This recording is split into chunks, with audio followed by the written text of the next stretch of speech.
Alright, good morning. It is pretty early in the morning right now, like 6:30. Do not judge me for my JetBlue eye mask. I just finished reading Self-Portrait at 28 and it destroyed me. I'm also wearing my retainers, so if I have a lisp, that's why. I'm also not wearing my contacts. Yeah, I considered going back to sleep, but I just couldn't. So I've been reading some poetry.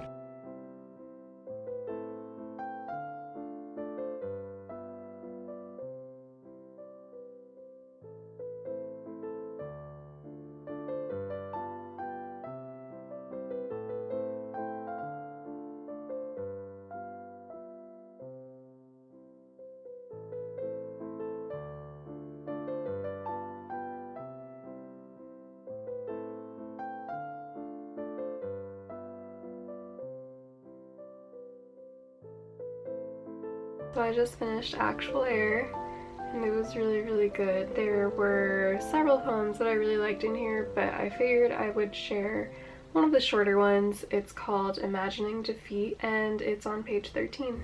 She woke me up at dawn, her suitcase like a little brown dog at her heels.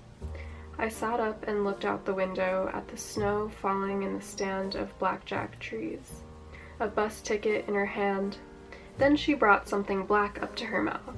A plum, I thought, but it was an asthma inhaler. I reached under the bed for my menthols, and she asked if I ever thought of cancer.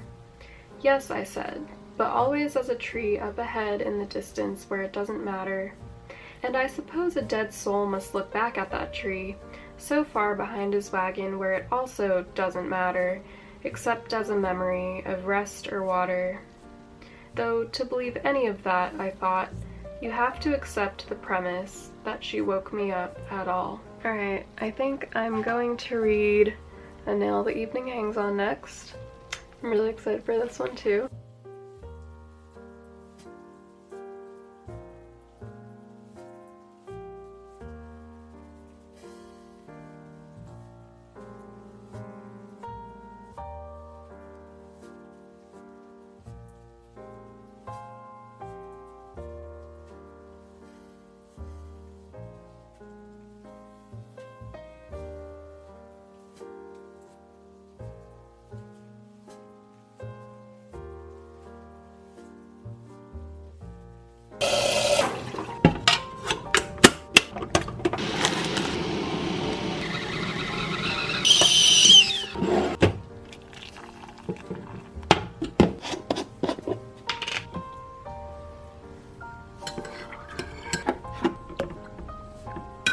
Alright, it is like 4 p.m. in the afternoon now, and I'm almost done with A Nail the Evening Hangs On. I think I'm on the last poem. And yeah, I literally started this morning, and her poetry is just, I cannot put it down when I start. Like, it just, because it all like weaves into each other and like images come back, and it's just so cool. And I have so many favorite poems in this book, and I've already picked out my favorite to share with y'all, even though, I mean, I guess the last poem could definitely be even more of a favorite. So we'll see, we'll see.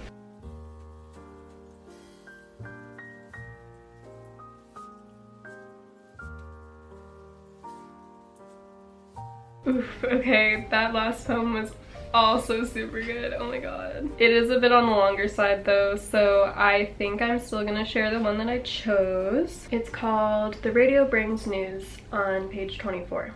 When I told lies, he says, the grass grew so fast it hid the whole field. The river drowned the men with guns, and flowers wilted over their bodies in apology. But nothing happened if the lie wasn't good enough, like when I said I love my country, I love my people, I want to be a communist too. And I'd raise my axe and hack the dirt for my spoon of rice, for my cup of soup. The river was clear, the river was fresh. If only I was a log, if only I was a bird, I would have freed myself. Once a soldier asked me why I worked so hard. His uniform nice, I lied to him and pounded my fist to my chest, and then he left me alone. At night the radio crackled, and someone dimmed the volume so fast you might have thought the sound of static was grass growing. In the dark I listened closely. I thought I heard escape. I thought I heard Thailand. I thought I heard the soldier asking me if I wanted to run away with him and 5 others tonight, if I wanted to eat. So beautiful. Okay, all of the books I've read so far have been amazing, but this might just be my favorite one.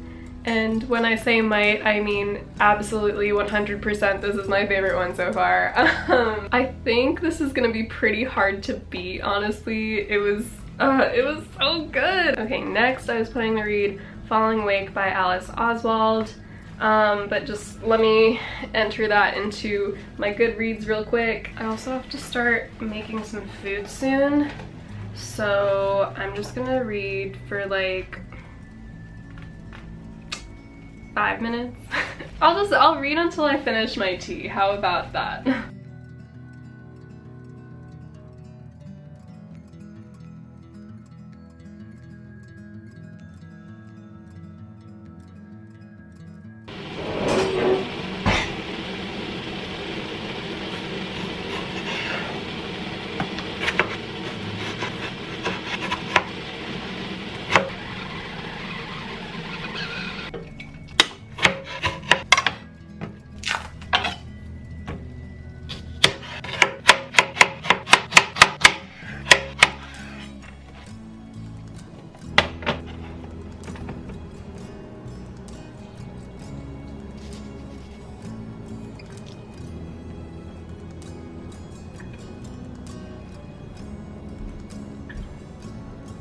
So after dinner, I finished Falling Awake. I really liked the last poem, which is a 40+ page long poem. It's the one that had all like the lines in it that kind of like act as timeline. When I looked at the reviews for this book on Goodreads after, it seems like this poem is actually a performance piece, which makes sense because there's moments where, I don't know if you can see that, but like right here it just says music, and that's apparently where like the music starts playing during the performance. So I think it would be really cool to actually get to see a performance of it, but that was definitely my favorite poem.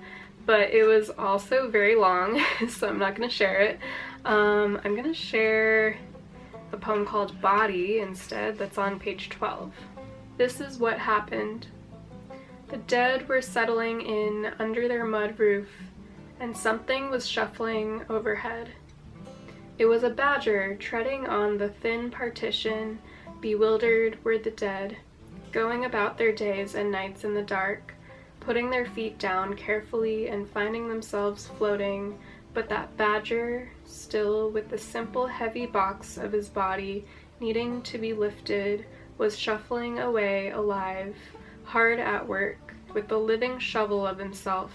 Into the lane he dropped, not once looking up, and missed the sight of his own corpse falling like a suitcase towards him, with the grin like an opened zip, as I found it this morning, and went on running with that bindweed will of his, went on running along the hedge and into the earth again, trembling as if in a broken jug for one backwards moment water might keep its shape.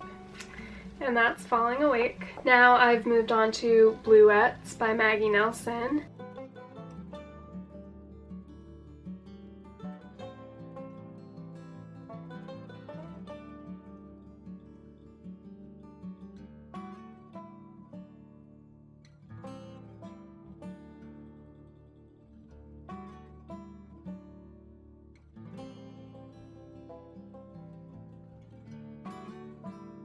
It's been kind of a hectic day, so I have not had a chance to read until now being 6 p.m.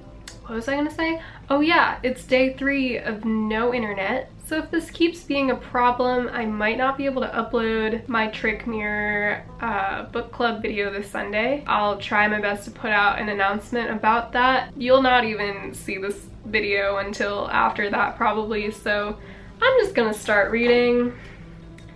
We are this far into Bluettes, and I actually really like it so far.